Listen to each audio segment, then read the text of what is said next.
Once upon a time, in a peaceful meadow surrounded by whispering trees, there lived a little rabbit named Benny. Benny was the smallest of his family, with soft brown fur and big curious eyes. His brothers and sisters were always bounding ahead of him, teasing him for his size. "You're too little, Benny," they would laugh. "What can you do that's important?"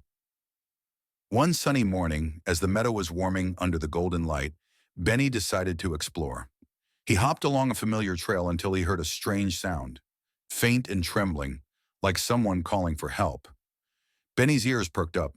The sound was coming from the dark forest. The forest was a place the rabbits avoided. It was thick with shadows and filled with unknown creatures. Benny hesitated for just a moment before taking a deep breath.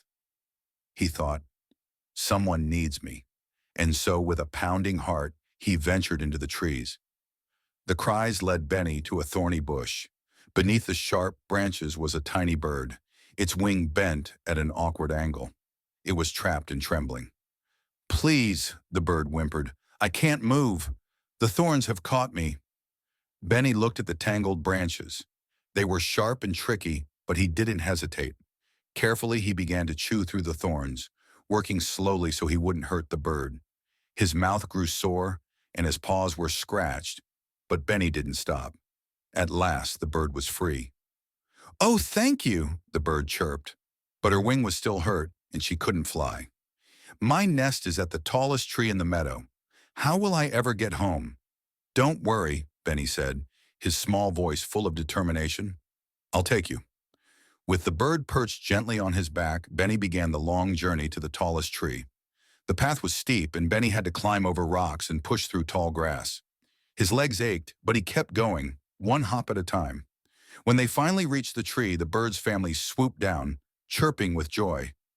"You're safe," they cried, "and it's all thanks to this brave little rabbit." Benny felt his heart swell with pride as the bird's family thanked him. He hopped back home, tired but happy. When he told his brothers and sisters what had happened, they were amazed. "We were wrong, Benny," they said. "You're not too small to be important. You're the bravest rabbit we know." And from that day forward, Benny wasn't just the smallest rabbit in the warren. He was also the one with the biggest heart,